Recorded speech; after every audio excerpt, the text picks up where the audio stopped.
Y en teoría estábamos grabando, perfecto, ahora sí.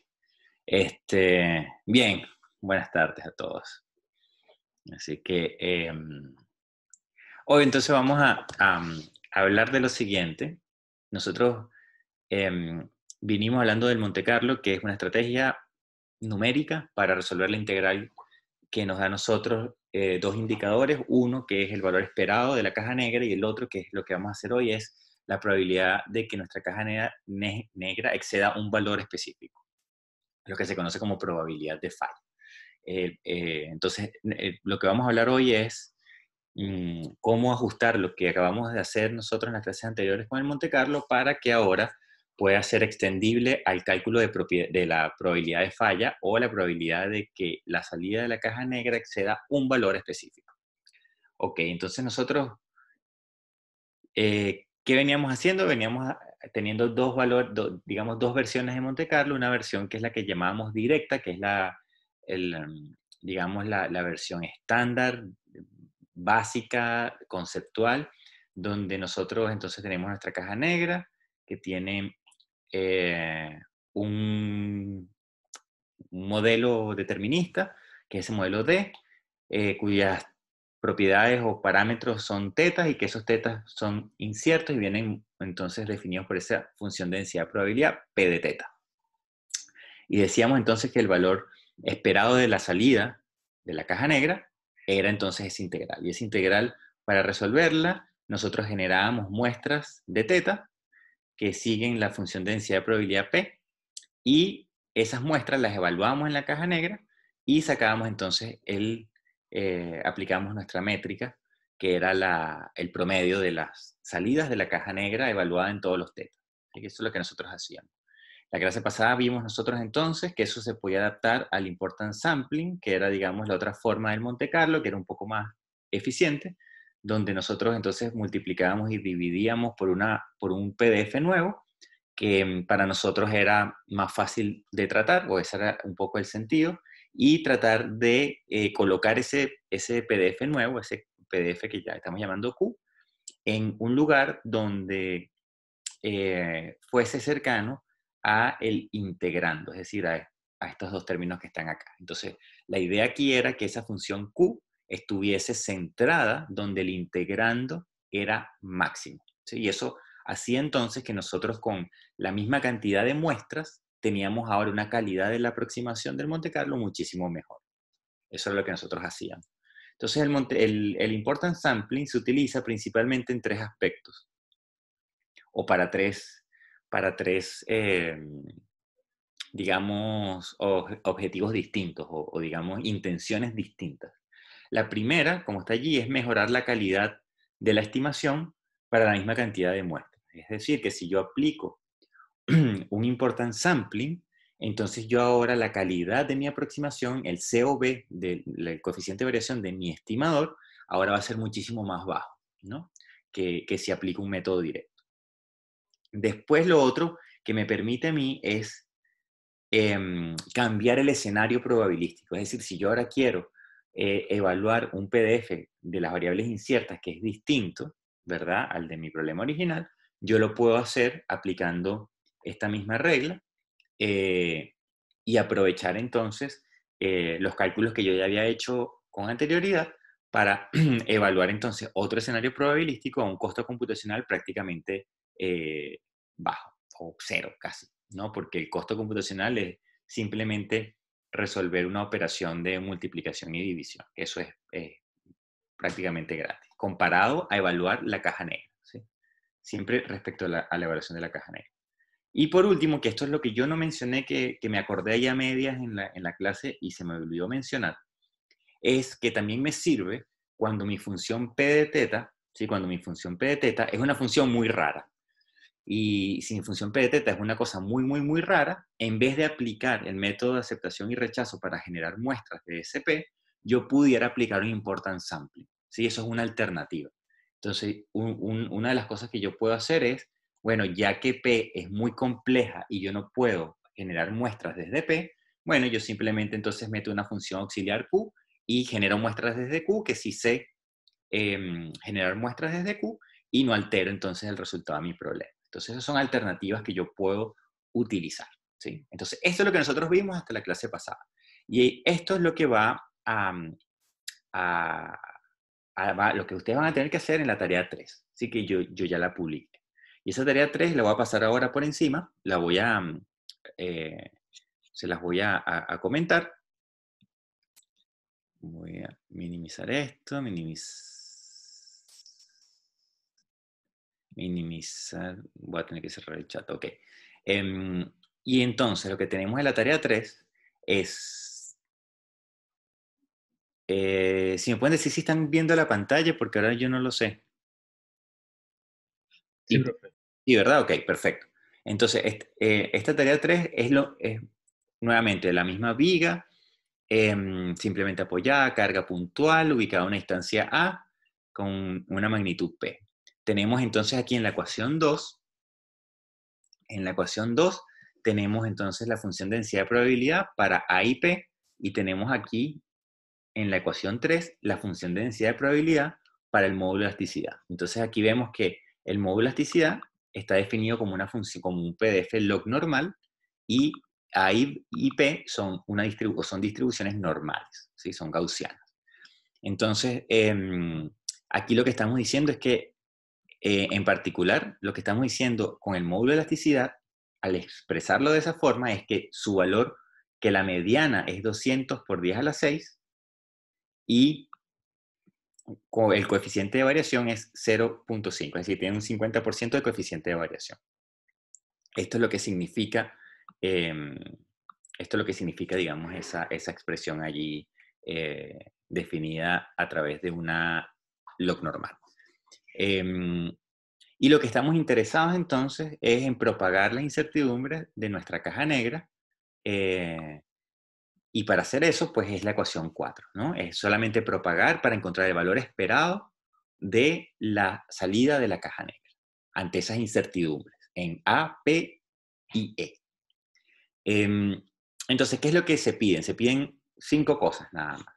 Lo primero es generar 1000 muestras de la función de densidad de probabilidad que estamos interesados en propagar, que son estas ecuaciones 2 y 3. Entonces vamos a tener que generar 1000 muestras de esa función de densidad de probabilidad, y van a utilizar esas 1000 muestras para estimar entonces la integral que está acá como ecuación 4, ¿sí? El Monte Carlo directo. Es la aplicación del Monte Carlo directo.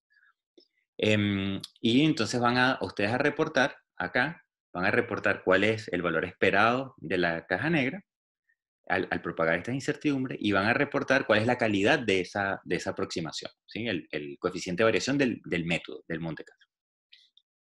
Entonces, como segunda parte acá, ustedes tienen que transformar ahora el problema en un estándar gaussiano, ¿sí? Y entonces eso se va a utilizar en la parte B. En la parte B, ahora ustedes van, ahora en la parte B, lo que ustedes van a hacer es que van con las mismas muestras que calcularon antes, ¿sí? Ustedes lo que van a hacer es reportar en una gráfica cómo varía el valor medio y la calidad del Monte Carlo a medida que yo voy incrementando las muestras, ¿sí? Como ustedes tienen 1000 muestras, pues entonces ustedes lo que agarran es las primeras 10 muestras y ven cuál, es como hacer el Monte Carlo con las 10 primeras muestras, hacer el Monte Carlo después con las primeras 20, después con las 30 y así sucesivamente hasta que cubren las 1000 muestras. Lo que yo quiero que ustedes vean es cómo varía la predicción del Monte Carlo y la calidad del Monte Carlo a medida que yo voy incrementando las muestras hasta llegar hasta las 1000. ¿Sí? Esto es simplemente entonces dos gráficos, la parte B. La parte C, ¿sí? Lo que van a hacer es encontrar el máximo del integrando, ¿sí? Entonces, es simplemente eso, agarran la función f-min-u tal como está en los scripts que yo les pasé como base, el problema en estándar gaussiano, y lo que van a hacer es encontrar entonces cuáles son los tetas o los parámetros, perdón, aquí los llamé X, cuál es el A, el P y el E que maximizan el integrando, ¿sí? Y los reportan, ¿sí? Simplemente 3 números. La parte D, lo que van a hacer entonces es el importance sampling. Entonces, a partir de esos datos que encontraron anteriormente en el punto C, es decir, ustedes van a encontrar el máximo del integrando y lo que van a hacer es, van a centrar una función gaussiana, que va a ser su función Q, van a centrarla en ese valor que encontraron en la parte C, ¿sí? Que es donde el integrando es máximo. Y después, la última parte, lo que van a hacer es, van a jugar con la parte B para darse cuenta cuántas muestras más ustedes necesitarían para alcanzar la calidad del Monte Carlo que se alcanza con el Importance Sampling. Entonces, con el Importance Sampling, ustedes van a tener una calidad del Monte Carlo que va a ser superior a la calidad del Monte Carlo directo. Entonces, lo que les estoy pidiendo ahí es cuántas muestras más tendrían que ustedes agregar al Monte Carlo directo para alcanzar la misma calidad del Importance Sampling, ¿sí? Eso es la tarea. La tarea debería ser relativamente rápida de utilizar porque el script que ustedes ya tienen es algo parecido. Y yo adicionalmente entonces coloqué la tarea siguiente, ¿sí? Porque la tarea siguiente también está muy relacionada y es prácticamente lo mismo, pero ahora hacerlo con las probabilidades de falla. Y entonces eso lo vamos a hacer el día de hoy. A pesar que yo ya publiqué la tarea 4, yo hoy voy a hablar una primera parte de la probabilidad de falla y después vamos, el día jueves, hablamos de la tarea 4, ¿sí? Para que esta cosa vaya de la mano. Entonces voy a volver acá a compartir los apuntes. Acá está. Tengo el apunte allí y voy entonces a mostrar.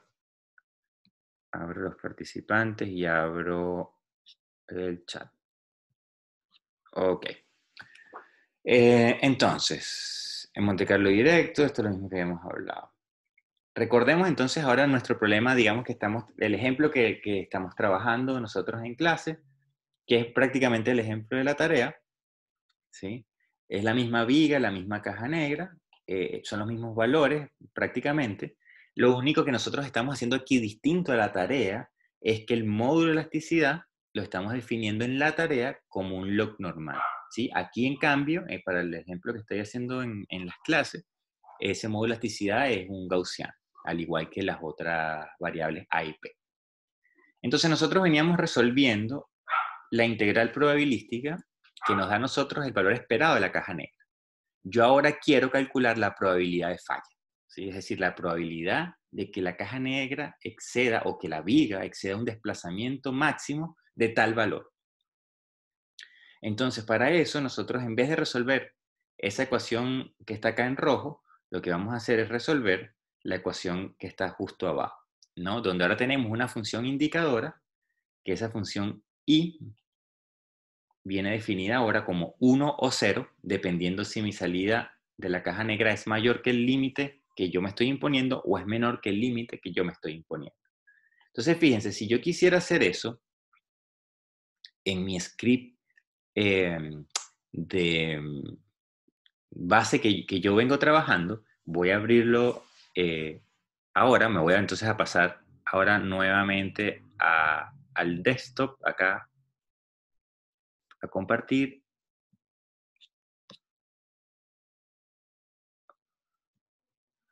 ¿Sí? Entonces, fíjense, si yo quisiera hacer, a ver si está en Monte Carlo directo, sí, sí. Yo aquí les coloqué entonces una carpeta que se llama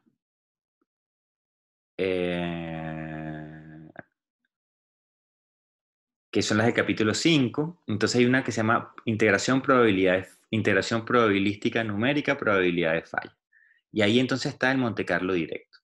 Si vamos a abrir ese script. Entonces ese script, la primera parte, ¿sí? Esta primera parte, este bloque que está acá, es el Monte Carlo directo para estimar el valor esperado de la caja negra. Esto fue lo que hicimos nosotros en la clase pasada, ¿sí? Esta parte que está acá. ¿Sí? Entonces, si yo quisiera, ¿sí? Esto es exactamente lo mismo que el Monte Carlo directo para estimar el valor esperado de la caja negra. Todavía acá no hay probabilidad de falla. Entonces, si yo quisiera incorporar la probabilidad de falla, yo lo que tengo que abrir es la función de la caja negra, que es mi función que está acá, ¿sí? Y entonces ahora la salida tiene que convertirse, en vez que sea la caja negra, tiene que ser la integral, la función indicadora. Entonces yo aquí tengo que colocar un if ¿verdad? Y tengo que decir entonces, si el if del Dmax es mayor o igual que un valor límite que yo me voy a dar, por lo menos 0.001, ¿verdad? Entonces yo voy a decir que la función indicadora va a ser igual a 0. Y si no, yo voy a decir que i va a ser a 1, perdón. Yo voy a decir que si esto es igual, esto va a ser 0. Aquí hago un end. Y entonces aquí ahora la salida, en vez de decir que es de max, yo voy a decir que esto es i. ¿Sí? Entonces, no he hecho nada. Lo único que hice fue que la salida de la caja negra, es decir, cuando yo ahora evalúo un teta, cuando yo evalúo una muestra, yo calculo el Dmax, y si ese Dmax que yo calculé es mayor que el límite que yo me puse, yo digo esto falla, y entonces el valor de i vale 1. Si por el contrario es menor que ese límite, entonces yo digo que esto no falla, ¿no? Y entonces el valor de i es 0. ¿Sí? Si yo hago esto, ¿verdad? Y yo ahora vuelvo a correr mi script acá afuera, ¿sí? Entonces esto me da a mí, voy a hacer un CLC de esto, y entonces a mí ahora esto me da cuál es la probabilidad, ¿verdad?, de exceder ese límite que yo me establecí. Y entonces esa probabilidad de exceder el límite es este valor que está acá, que sería 0.62, ¿sí? Entonces, eso es lo que estamos haciendo. Al final es lo mismo. Lo único que yo cambio es lo que yo estoy colocando acá como salía la caja negra. Fíjense que este condicional que está aquí, esto que está acá, yo también lo puedo incorporar no dentro de la función, sino que yo aquí pudiera quitar esto. Voy a poner aquí el Dmax como lo tenía antes. Y yo pudiera colocar eso justamente acá abajo cuando yo evalúo las muestras. ¿Sí? Entonces yo aquí puedo colocar, se me borró, pero lo puedo hacer. Yo puedo colocar aquí dentro del Monte Carlo, yo puedo colocar un condicional, yo coloco aquí un if, entonces si en la iteración i es mayor o igual que 0.001, ¿sí? Entonces yo pongo aquí que i de i, pues tengo que ir guardando los valores. Esto va a valer 1 y un else. Entonces el i de i, esto vale 0. El end. Voy a hacer un... Okay. Eso es lo que estamos diciendo. Entonces aquí al final lo que a mí me interesaría sería, en vez del valor medio que a mí me interesa, ¿sí? O sea, el promedio del Monte Carlo, no me interesa el valor de D, me interesaría es el valor de I. ¿Sí? Entonces, si yo corro esto, yo tendría aquí abajo, por ejemplo, tendría que volver a colocar esto, copiar, pegar. Aquí yo tendría entonces el valor del I medio, del I, y aquí esto para el I también. Y aquí tendría entonces el valor de i, esto sería i,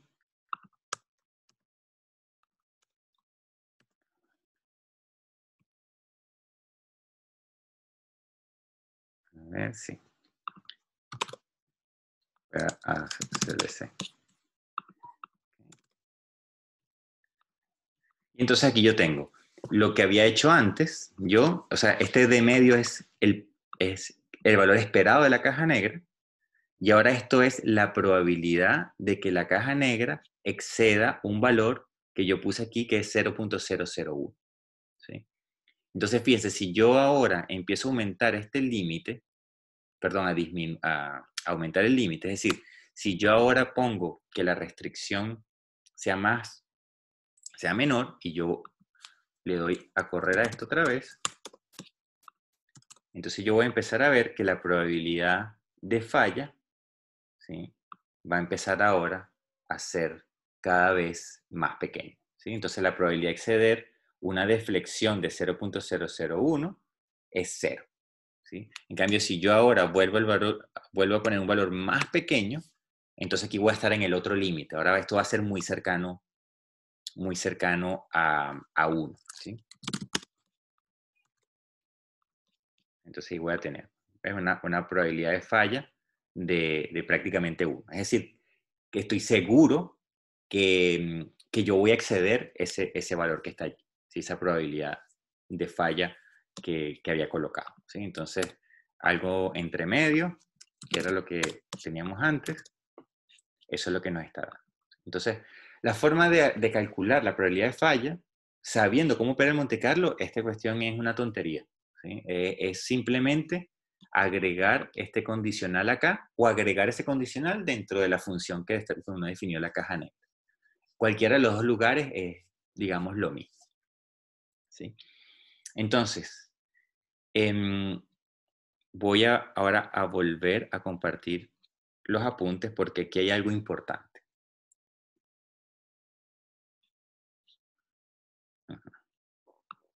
Aquí hay algo importante que tenemos que mencionar y tiene que ver con lo siguiente. Muchas personas, cuando calculan la probabilidad de falla, ¿verdad? Hacen lo que nosotros acabamos de hacer en el script, ¿sí? Y si ustedes se fijan, cuando yo hago toda la corrida de datos, ¿verdad? Yo estoy haciendo mis cálculos para un límite fijo, ¿sí? Es decir, yo me estoy preguntando cuál es la probabilidad de exceder un límite dado, que yo lo coloco, ¿sí? Lo fijo. Yo tengo que fijar el límite y después hacer la corrida para ver cuáles son los que exceden ese límite, cuáles no, y hacer el Monte Carlo para la probabilidad de falla.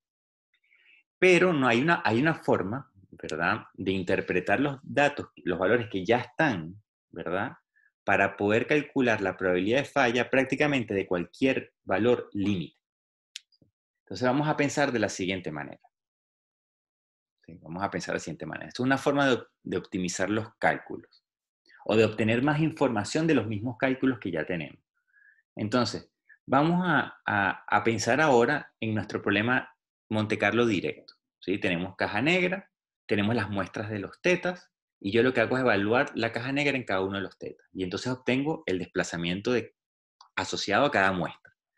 Y entonces ese desplazamiento me da a mí ese histograma, me da un histograma.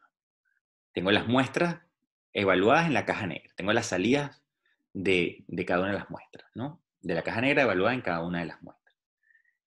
Ahora, yo puedo, viendo ese histograma, ¿verdad?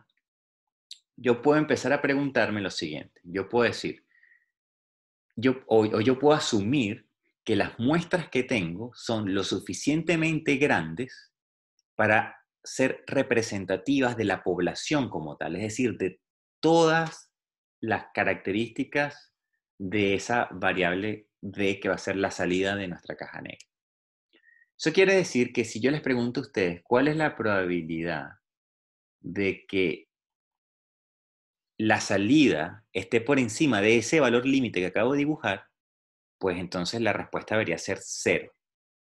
¿Por qué? Porque no existen muestras que evaluadas en la caja negra den deflexiones por encima de ese valor límite. Entonces yo aquí puedo decir que la probabilidad, ¿verdad?, de que D exceda ese valor límite es 0. Ok. Si yo empiezo a mover ahora ese límite y lo pongo acá abajo, y ahora yo defino mi límite acá, y yo me pregunto cuál es la probabilidad de que la salida de la caja negra esté por encima de ese valor límite, eso me tiene que dar 1. ¿Por qué? Porque todas las muestras están por encima de ese valor. Y si yo asumo que todas esas muestras son representativas de la población, yo puedo entonces asegurar que esa es la probabilidad correcta, ¿sí? Entonces, evidentemente, si yo quisiera calcular esto en base a las muestras que hay, yo lo que tengo que hacer es definir un límite, ¿sí?, Y para ver la probabilidad, ¿verdad? Por ejemplo, para calcular esta probabilidad que está acá, yo lo que necesito ver es cuántas muestras hay por encima de ese límite comparado a la cantidad de muestras totales que tengo. Y eso me da a mí ese valor que yo estoy interesado en resolver. ¿Sí? Entonces, yo lo puedo hacer de esa manera. ¿Cómo se haría de esa manera? Bueno, si yo hago esa cuenta, ¿verdad? Y entonces yo digo, bueno, quiero resolver. Ajá, hay una mano levantada. Sí, que no debería ser al revés, que el segundo gráfico, que al principio no hay valores desde mayores al límite. El ¿No? límite es arbitrario, el límite tú lo colocas. O sea, tú primero haces el Monte Carlo. Tú tienes una incertidumbre en tus parámetros P, A y E, tú propagas esas incertidumbres, ¿verdad? Tú evalúas las muestras en tu caja negra y tú obtienes ese histograma, ¿sí?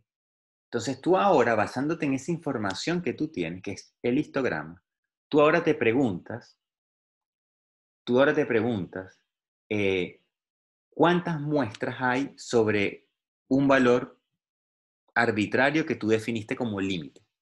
¿Cuántas muestras hay sobre ese valor? Entonces tú ves cuántas muestras hay ahí, comparados a la cantidad de muestras totales que hay. Eso equivale al área que hay encerrada en esa región que está allí. Eso equivaldría entonces a la probabilidad de estar en esa sección que está allí, que tú estás definiendo como falla. Tú estás definiendo que esto falla para todo lo que esté por encima del límite, ¿sí? Pero ¿qué pasa si yo quiero cambiar el límite? Porque el límite es arbitrario, el límite pudiera ser 0,01, pero pudiera ser 0,012. O sea, el límite, a mí me interesaría eh, cualquier límite en particular. Si yo quiero cambiar entonces, si yo quiero cambiar ese límite, ¿verdad? Yo entonces lo que tengo que hacer es simplemente ver la proporción que hay de muestras que están por encima de ese valor respecto a la totalidad de las muestras, ¿sí?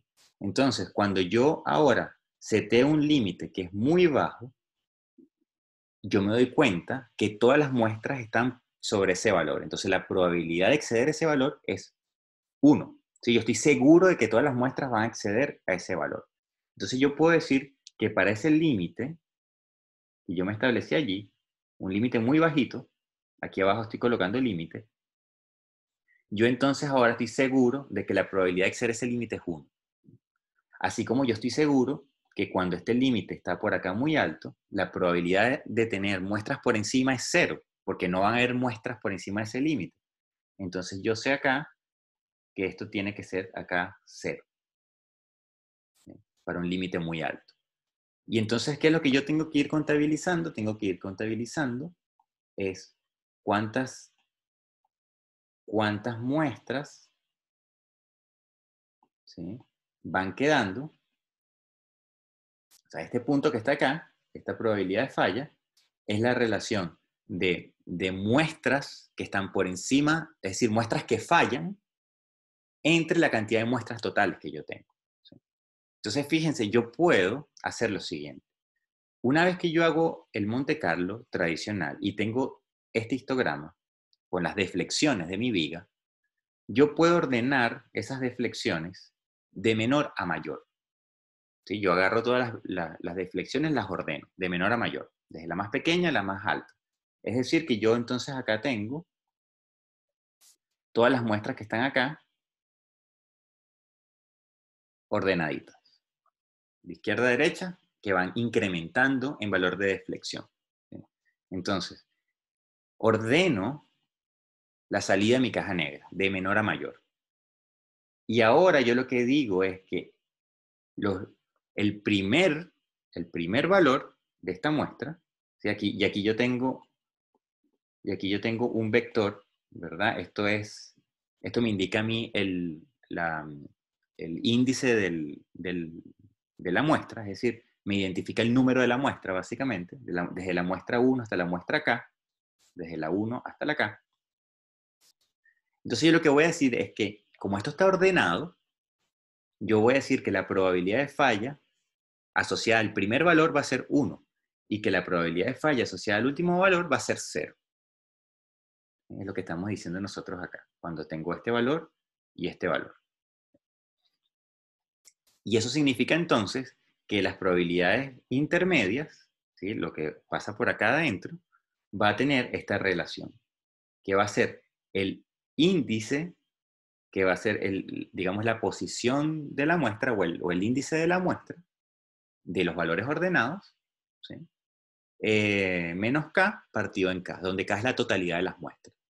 ¿Sí? Básicamente lo que habíamos dicho es, entonces, el conteo de cuántos valores hay sobre el límite de interés dividido entre la cantidad de muestras totales.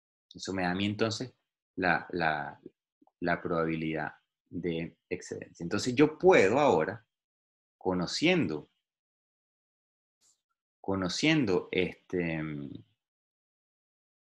estas dos cosas son iguales, o deberían tratar de parecerse bastante. Aquí esto falla en los extremos, dependiendo si yo coloco un menor igual acá o un menor nada más, o un mayor igual o un mayor nada más. Porque si ustedes evalúan esta función que está aquí, si la evalúan en el primer punto, donde el i vale 1, esto no les da a ustedes exactamente 1, les da un valor muy cercano a 1.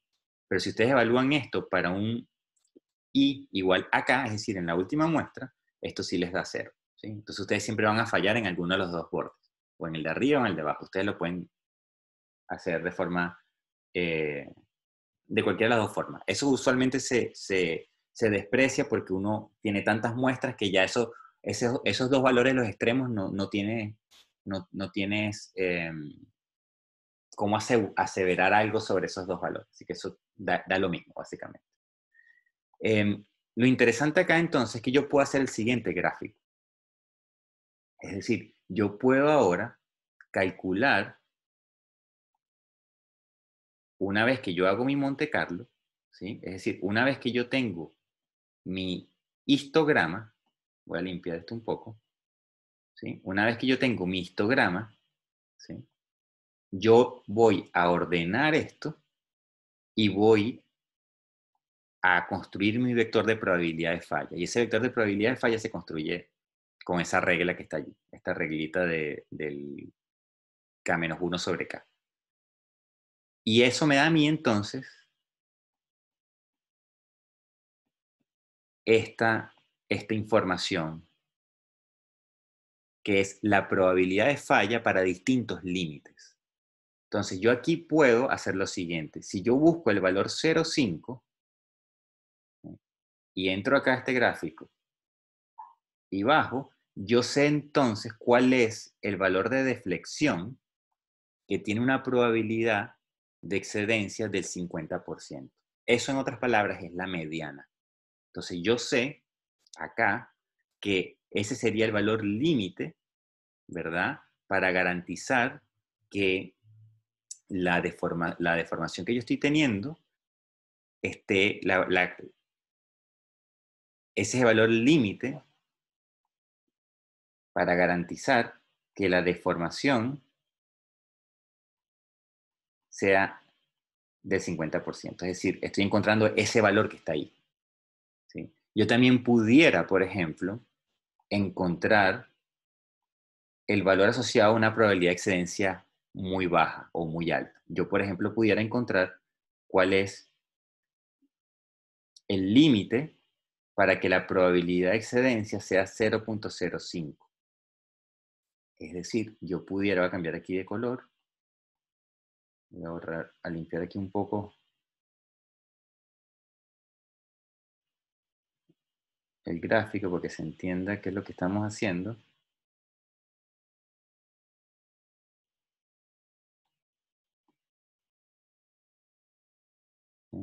Yo, por ejemplo, esto que está acá sería la probabilidad de exceder, ¿sí?, O sea, sería el límite, este límite que está acá.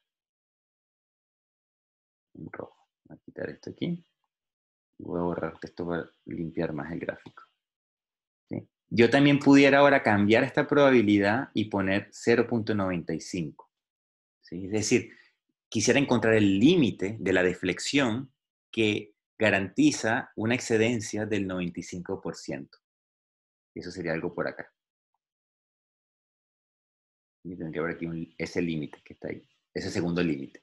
Entonces, esto sería 0.95 y esto sería 0.05. ¿Sí? Es decir, yo estoy encontrando cuál es la deflexión, que tiene una probabilidad, que está asociada a una probabilidad de excedencia del 5%. Es decir, existe un 5% de probabilidad de que mi deflexión esté por encima de este valor límite que yo acabo de colocar aquí. Esa es la información que yo estoy obteniendo acá.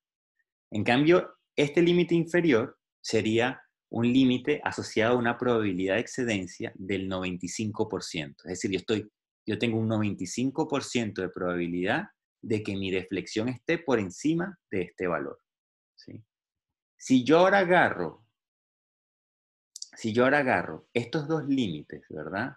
Digamos este superior, este inferior, y los resto, ¿sí? Y me quedo con esta distancia que está aquí, ¿sí? Esa distancia es un intervalo de confianza del 90%, porque esto que está acá está asociado al 5%, esto está asociado al 95%. La distancia que hay entre ellos dos, es decir, la distancia vertical que hay acá, es 0.9. Entonces esto me está indicando a mí que mi caja negra tiene un 95%, un 90% de probabilidad de estar acotado con el límite inferior y el límite superior. ¿Sí? Y esto yo lo obtengo con correr el Monte Carlo directo. ¿Sí? Solamente obteniendo estas muestras que están acá. Entonces voy al script de MATLAB para ver cómo construimos estos vectores. Para construir estos vectores, nosotros tenemos, voy a limpiar esto un poco otra vez. Para construir estos vectores, nosotros podemos, voy a limpiar aquí, acá, acá. Entonces yo puedo construir esto de menor a mayor y que esto parte en 1 y termine en 0, o yo puedo construir el D, ordenarlos de mayor a menor, o sea, decreciente, para que la probabilidad de falla de esas mismas salidas ahora empiece en 0 y termine en 1. Por lo tanto, la forma de construir ese vector de probabilidad de falla va a ser simplemente el índice I entre K, donde I sería este 1 y así sucesivamente hasta este K. ¿Sí? Entonces, hacer esto es mucho más fácil que programar esto. ¿Sí? Vamos a ver cómo se hace eso en MATLAB, entonces.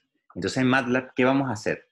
Vamos a tomar el Monte Carlo tradicional con su caja negra, la ordenamos de mayor a menor y construimos este vector. Esas son las únicas cosas que hay que hacer. Entonces, del Monte Carlo directo, nosotros corremos el Monte Carlo directo y entonces ahora la probabilidad de falla la vamos a resolver en vez de con la función indicadora, lo que vamos a hacer es la sacamos directamente del valor que tenemos acá. ¿Sí? Entonces ahora vuelvo al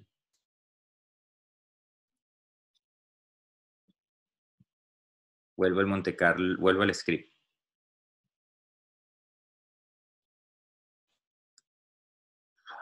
Ok, entonces,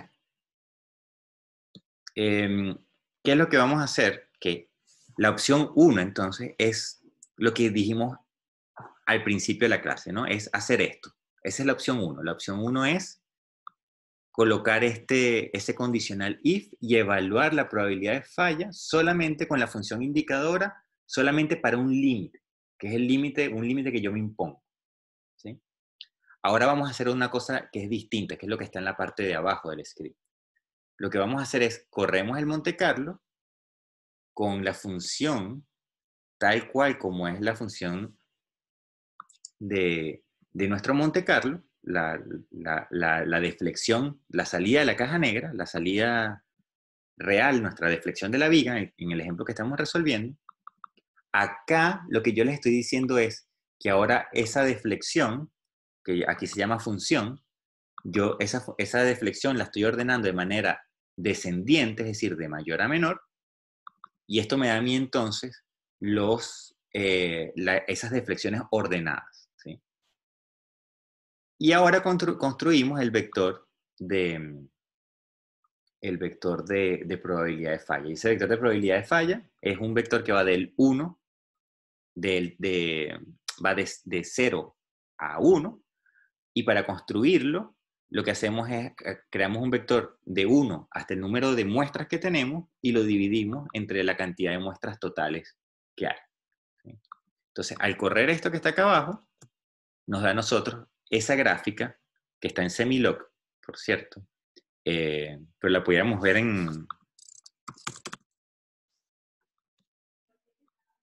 la podemos ver en escala normal.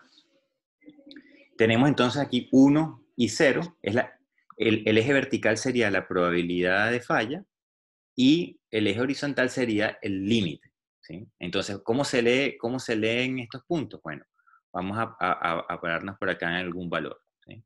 Entonces, vamos a llegar aquí. Aquí tenemos, acá. El valor vertical vale 0,9, es decir, la probabilidad de excedencia es del 90%. Y el valor de la deflexión es, bueno, ahí 0.000008. Esto está en milímetros, entonces esto es 0.8 milímetros.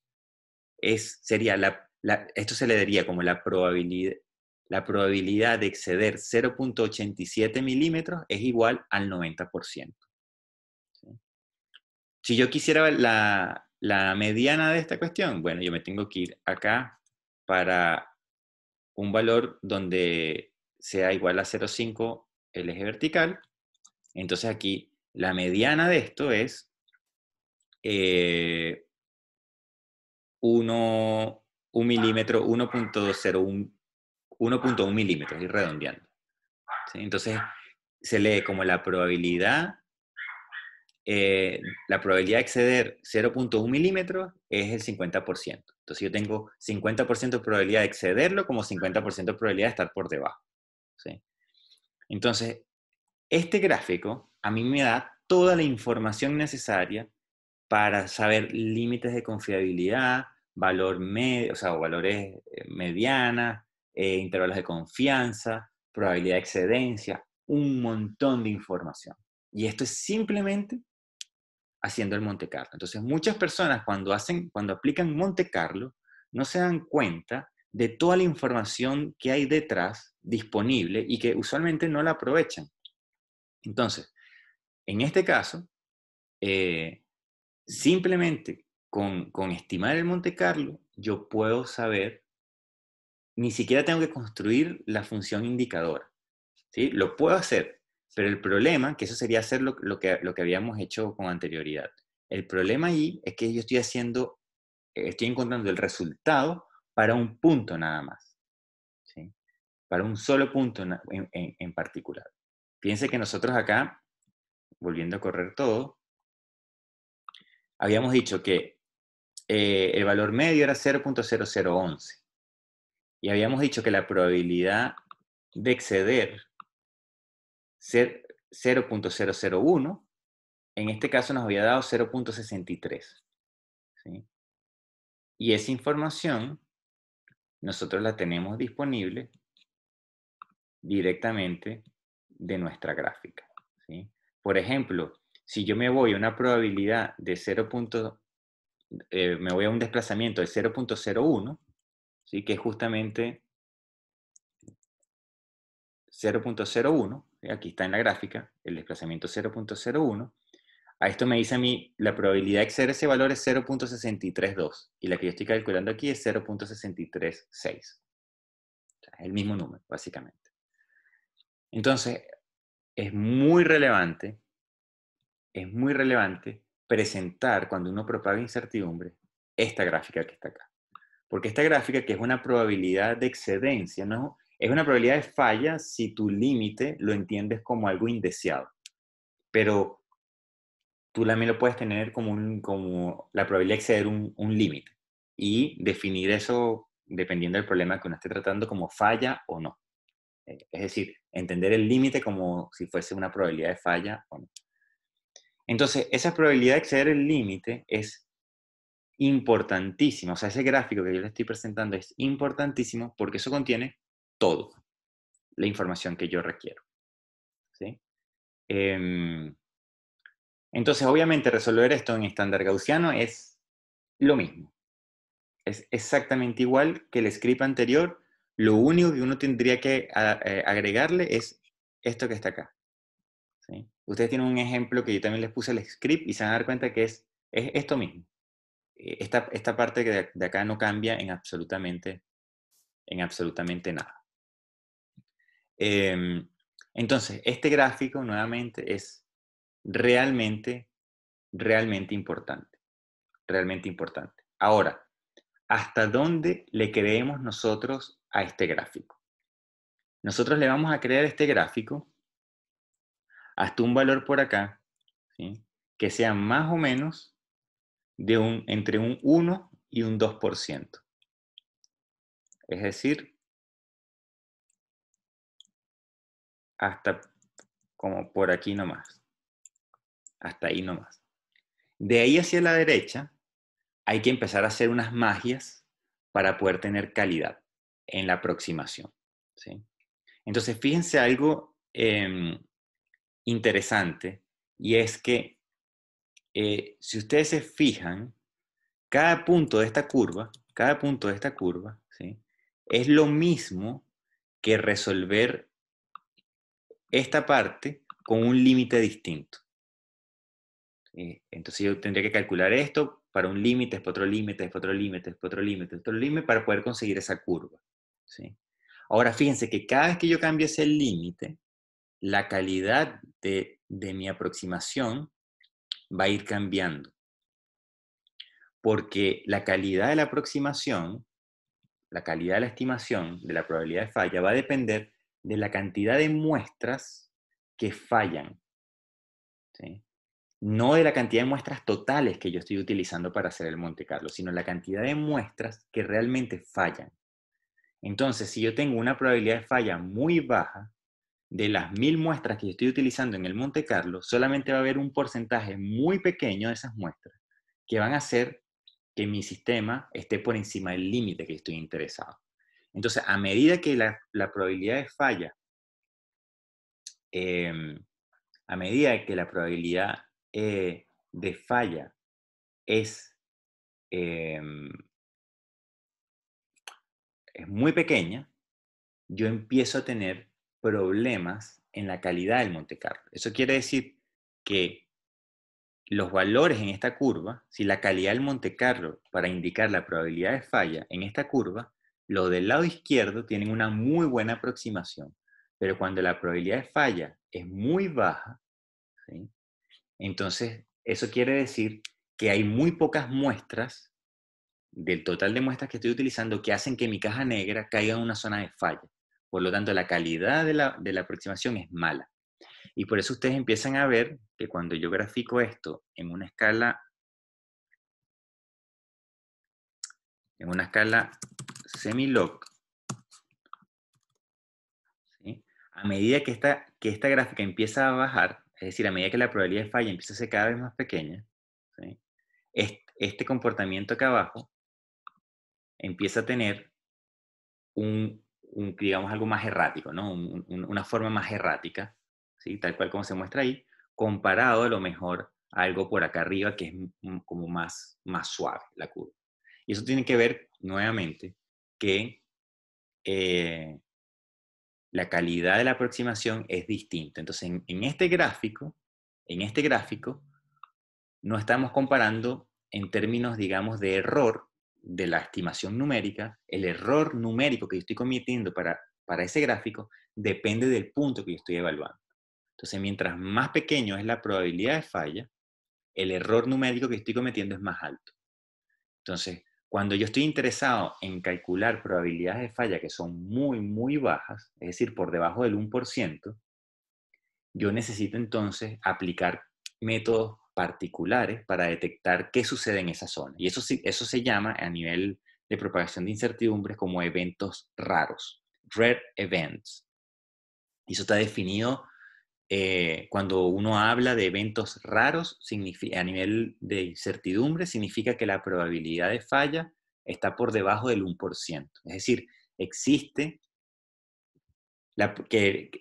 estamos hablando de que son eventos que yo tengo menos de 1% de probabilidad de que ocurran. ¿Sí? Eso es lo que estamos hablando. Entonces, eso se llaman eventos raros.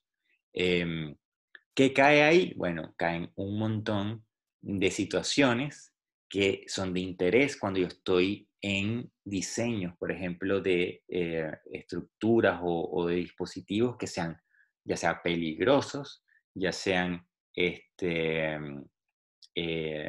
tengan que garantizar una inocuidad, por ejemplo, fármacos, por lo menos estructuras que sean, que tengan materiales radioactivos, que yo quiero evitar a toda costa en una falla para no sé, un evento sísmico, entonces que no tenga derrames de material radioactivo.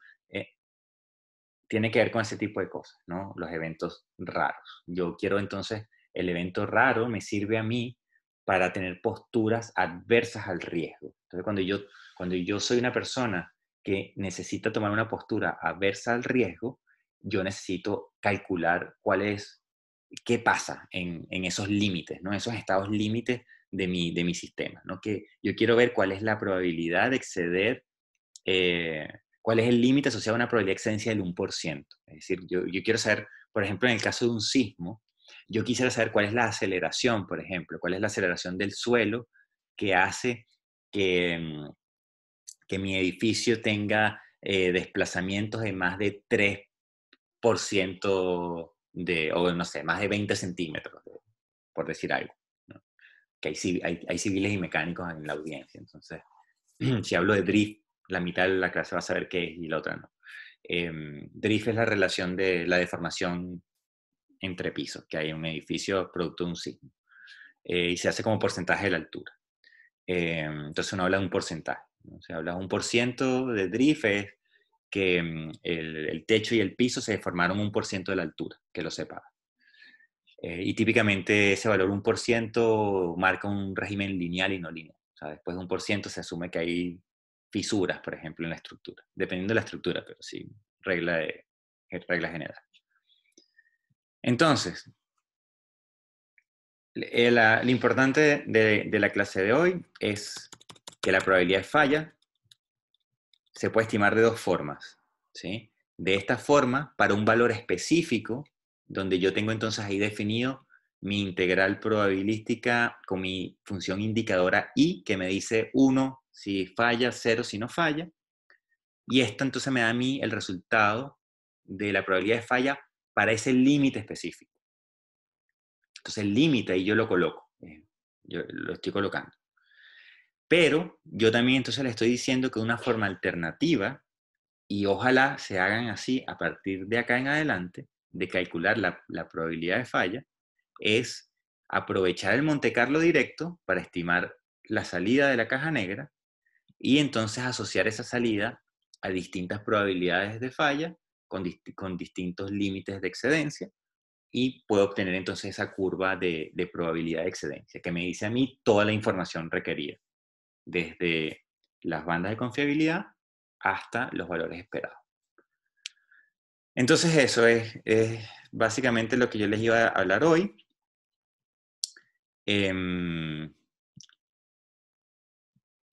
Tenemos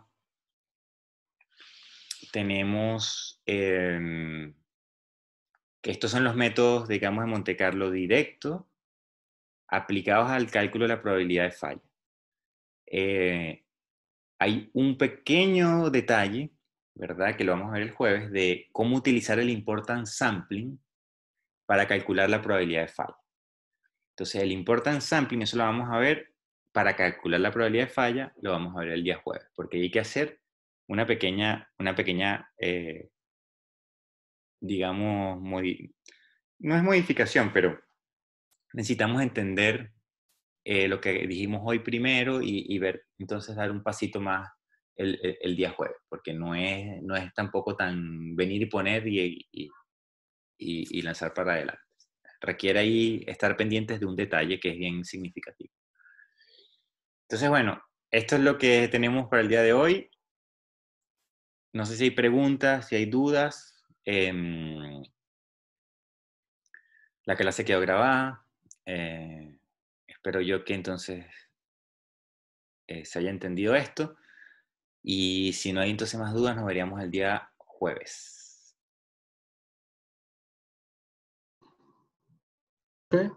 ¿Sí? La Perfecto. fecha de la tarea 3, ¿la fecha para cuándo va a quedar? La tarea 3 una semana y puede ser la tarea 4 un par de semanas más. No, de aquí para adelante no me voy a complicar mucho con las entregas. Ojalá las puedan ir haciendo relativamente seguidas, ¿no? Como la tarea 4 ya está colocada, yo en un primer momento las había pensado para colocarlas juntas, pero preferí separarlas en dos. Sin embargo, tampoco me gustaría que las tareas estuviesen tan... Ojalá las pudieran entregar las dos al mismo tiempo, en el próximo viernes, por ejemplo. La 3 y la 4. Son cortas, no son, ya se van a dar cuenta, van a pasar más tiempo leyendo y entendiendo que en realidad lo que van a cambiar en los scripts. Ajá, ¿otra pregunta? Es que para la próxima semana, al menos yo y otros compañeros tenemos muchas entregas. Ya, entonces la otra de más arriba. No Sí, hay problema. Pero ojalá no las dejen dormir tanto tiempo. O sea, igual traten de hacer algo para que mantengan el hilo, porque si no, después va a ser medio complejo volver atrás ya. para ustedes. Pero Gracias, sí, no hay profe. problema. Pueden entregarlas después, no hay problema. Pero no las dejen dormir. Eso es como el mensaje. Ya. Perfecto. Bueno, entonces nos veríamos... ¿hay otra pregunta allí? No. No. Nos vemos entonces el día jueves, ¿será?